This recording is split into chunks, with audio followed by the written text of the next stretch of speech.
عبد الرحمان نے آئمہ سے شادی تو کر ہی لی ہے اور آئمہ ہر صورت میں یہ چاہ رہی ہے کہ کسی طریقے سے ان دونوں کی انڈرسٹینڈنگ بن جائے اور زندگی گزر جائے ساتھ۔ لیکن اس نے وہی شوشہ چھوڑ دیا ہے کہ جی میرا یونیورسٹی میں ایڈمیشن ہو گیا اور میرا جانا بڑا ضروری ہے اور میں نے اسی شرط پر شادی کی تھی۔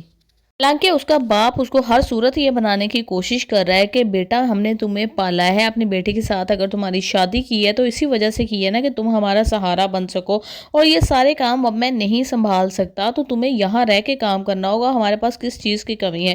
لیکن وہ نہیں مانے گا، اور جب دیکھے گی آئمہ کہ میرا شوہر تو مان ہی نہیں رہا اور اگر میں بھی ضد پکڑ لوں گی اپنے والدین کی طرح تو ہمارا رشتہ بہت زیادہ خراب ہو جائے گا، تو وہ اپنی انا کے اوپر اپنے رشتے کو فوقیت دیتی ہے اور اس کو جانے کی اجازت دے دے گی، اپنے والدین سے بھی وہ خود ہی بات کرے گی۔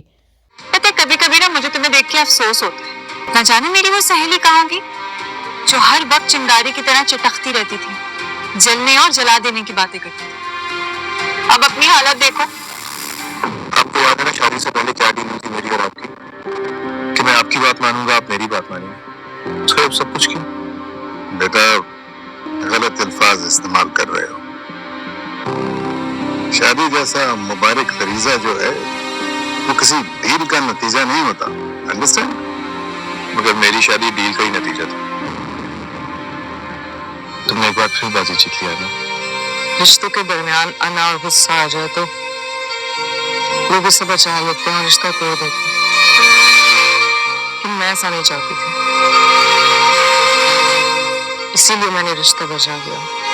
عبد الرحمان جو یہاں سے بھاگنا چاہتا ہے، اس میں ایک بہت بڑا رول فوزیہ کے تانوں کا بھی ہے، کیونکہ آئمہ کو یہ بات سمجھ میں نہیں آ رہی کہ فوزیہ آتی ہے، وہ سمجھتی ہے کہ یہ ایک بے ضرر سی لڑکی ہے اور شروع سے جیسے کہ ہماری دوستی ہے، خاندان میں رشتہ داری ہے تو آتی ہے تو کوئی فرق نہیں پڑتا، لیکن وہ اس کے گھر میں بہت ہی برے طریقے سے پھوٹ ڈلوا رہی ہے، جبکہ مانی نے ایک بڑا پازیٹیو کردار ادا کیا ہے۔